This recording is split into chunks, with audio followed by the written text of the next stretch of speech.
예, 다음 연제는 가마라이프 라디오 서저리 for 브레인 메타 서저리에 대해서 서울대학병원의 김진욱 교수님께서 강의해 주시겠습니다. 김진욱 교수님은 서울대학을 졸업하시고 현재 저희 가마라이프 방송수술학계의 역사평찬 상임이사이십니다. 예, 강의 부탁드립니다. 예, 저는 그냥 우리말로 하겠습니다. 제가 첫 사진은 이게 아마 한 3년, 4년 전에 찍었던 사진인 것 같은데 제일 앞에 넣은 이유는 김동균 선생님이 저의 시작을 있게 해주신 분이기 때문에 했고 제자로서 이 영광스러운 퇴임 그 기념식에 발표할 수 있게 돼서 기쁘게 생각합니다. 제가 오늘 말씀드릴 내용은 브레인 메타에 대한 감마나이프 내용입니다. 그래서 전체적인 몇 그레이드 주고 이런 것보다는 지금 어떤 추세로 변화에 오고 있는지, 처음에는 이제 그런 통계학적인 변화나 이런 거를 한번 좀 설명드릴 거고요.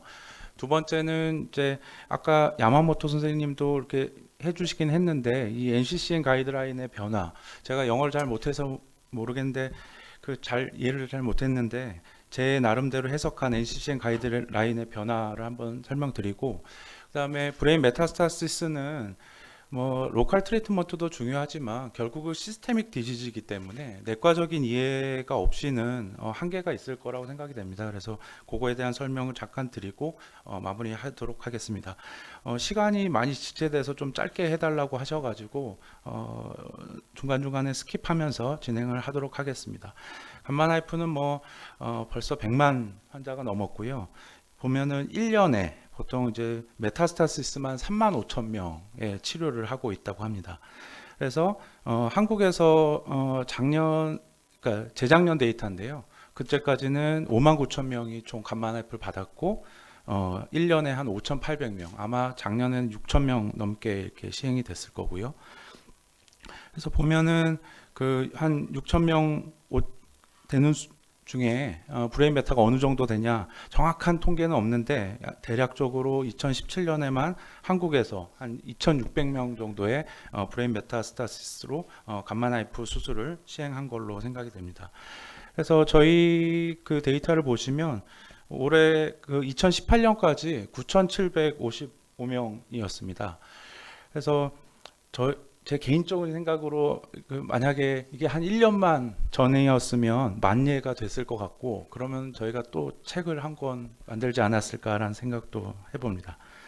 그래서 저희가 2018년까지 총 21년 동안 이제 9,755명을 했고, 그 중에서 메타스타시스는 전체 26%인 2,500여 명에 대해서 감마나이프 수술을 시행했습니다. 그래서 그 전체 추세를 보면 지금 매년 하는 수가 최근에는 더 막 급격하게 늘어나진 않고 어느 정도 플래토를 이룬 것 같습니다. 하지만 요 빨간색이 이제 전체 감마나이프 수에서 브레인 메타스타시스가 차지하는 비율인데 처음 초창기에는 한 20% 남짓에서 왔다 갔다 하다가 2010년대 중반부터 이제 증가하기 시작했고 13, 14년부터는 이제 30%가 넘어서 작년에는 36% 정도 했고 올해도 비슷하고 점점 더 늘어나는 추세인 거는 맞는 것 같습니다. 그래서 당연히 런캔서가 한 55% 정도로 반 이상을 차지하고 있다는 걸 알 수 있겠습니다. 그다음에 두 번째, 아까 야마모토 선생님이 잠깐 얘기를 하셨는데 제가 이제 간략하게 좀 요약을 하겠습니다.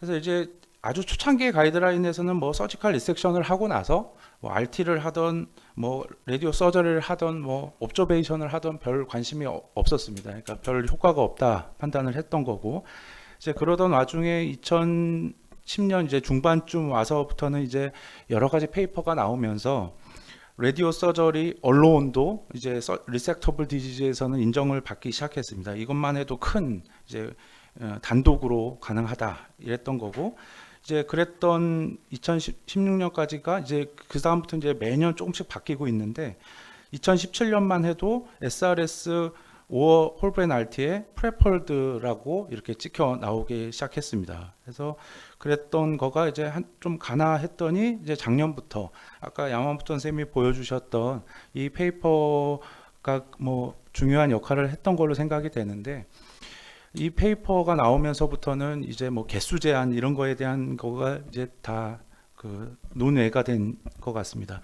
그래서 2018년도에 가이드라인에서 보면 SRS 프리펄드 홀브레인 RT 이거는 같은데 리미트가 그 전에는 하나부터 3개, 멀티플은 뭐 4개 이상 해가지고 리미티드 디지즈에서만 감마 나이프를 뭐 우선적으로 해라, 약간 이런 개념이었는데, 이제는 리미티드 자체가 그런 개수의 문제가 아니라 보면은 이게 야마모토인데 개수가 중요한 게 아니라 그게 환자의 상태를 의미하는 거다, 이런 쪽으로 내용이 바뀌어 나갔습니다. 그다음에 두 번째는 이제 역시 그 이제 브레인 메타스타시스 환자 주로 보면서 항상 느낀 거는 역시 케모 옵션이 있다는 거가 그 환자의 치료 계획을 세우는데 굉장히 중요한 것 같습니다. 그래서 뭐 저희가 이걸 다 알 필요는 없지만 약에 대한 개념은 어느 정도 있어야 될 것 같습니다. 그래서 EGFR 이제 가장 처음에 저희가 이제 그 만나기 시작했던 게 이레사라는 약이고, 이레사에서 조금 더 그 CNS 페네트레이션이 좋다고 하는 얼로티닙, 타세바라는 약이 있고, 또 2세대, 또 3세대. 3세대 요즘에 오시메트닙이 굉장히 효과가 좋은 것 같습니다. 그래서 이게 이제 브레인에도 많은 영향을 미친다, 이런 거였고, 처음에 이레사가 나왔을 때만 해도 이걸로 혹시 브레인 메타가 해결되는 거 아니냐 했는데, 이레사만 해도 한 블러드 대 CSF의 페네트레이션을 하면 1% 남짓이었습니다. 그러니까 1% 남짓 들어가는 거 가지고도 브레인 메타가 어느 정도 효과가 있다는 게 저희가 임상적으로 흔히 느꼈던 거고요. 오시메티닙 최근에 3세대에서 많이 사용하고 있는 것만 해도 벌써 10% 가까이 이렇게 들어가는 거고, 어떤 약은 100%가 들어가고 있습니다. 이렇게 된다면 진짜 그 브레인 메타스타시스는 감마 나이프도 안 해도 되는 약일 수는 있는데, 사실 이거는 이제 실험실적인 거고 실제는 이렇게까지는 잘 유지되지 않는 것 같습니다. 그다음에 EGFR 못지않게 또 하나가 이제 크리조티닙이 나오면서 알크 트랜스로케이션이 이제 또 중요한 약으로 대두가 됐는데, 이 약도 마찬가지로 2세대, 3세대 올라가면서 CNS 페네트레이션이 획기적으로 올라가는 그런 약이고, 지금도 굉장히 많이 사용하고 있습니다. 그래서 크리조티닙, 그다음에 뭐 많이 보셨겠지만 LDK, 뭐 AP261 이게 다 이제 서리티닙, 뭐 브리가티닙 해갖고 약이 이제 나오기 시작했고, 마찬가지로 이 약들은 뭐 10% 남짓부터 뭐 30% 이상 막 올라간다, 이런 약들이 이제 나오고 있어서 앞으로가 어떻게 될지 모르겠습니다. 그래서 이런 그 타겟티드 에이전트뿐만이 아니라 요즘에 또 이제 그 아주 포커스가 되고 있는 것 중에 하나가 이뮤노세라피입니다. 이뮤노세라피 중에서도 그 중에 한 축을 이루고 있는 면역 관문 억제제라고 표현을 하는 이뮨 체크포인트 블로커를 실제 많이 쓰고 있습니다. 그래서 이 약에 대해서는 뭐 다 설명드리긴 어렵고, 쉽게 말하면 이제 1세대 사이토톡식 케모가 뭐 환자가 토하고 머리 빠지고 막 그런 거에서 2세대 타겟티드 에이전트만 가도 몰레큘라 그 타겟이 있어야 되니까 변이가 있어야 되고, 여기에 내성이 생기는, 빨리 내성이 생기는 게 문제였던 반면에 이 면역 관문 억제제는 이러한 거를 특징으로 한다는 게 이제 주가 되겠습니다.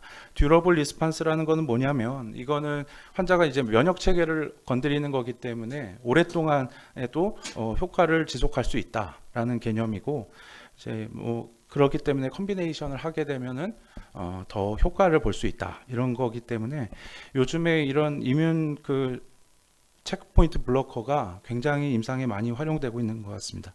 그래서 뭐 많이 들어보신 분들도 있겠는데, 니볼루맙, 뭐 펜브로리주맙 해갖고 이름은 어려운데 뭐 이런 약들이 앞으로 계속 많이 쓰일 거고, 이런 와중에 브레인 메타스타시스도 또 새로운 변화를 맞을 수 있을 거라고 생각이 됩니다. 아까 이제 또 저희가 갖고 있는 무기 중에서 이제 아이콘이 이제 새롭게 나오면서, 사실 그 아이콘이 나오면서 트리트먼트 자체가 달라지지는 않았는데, 프랙셔네이션을 보다 손쉽게 할 수 있다는 것 때문에 이 프랙셔네이션 라지, 아까 그 백선아 교수님이 많이 해주신 그런 라지 메타에 대한 프랙셔네이션도 이제 앞으로 굉장히 중요한 그 포인트가 될 것 같습니다.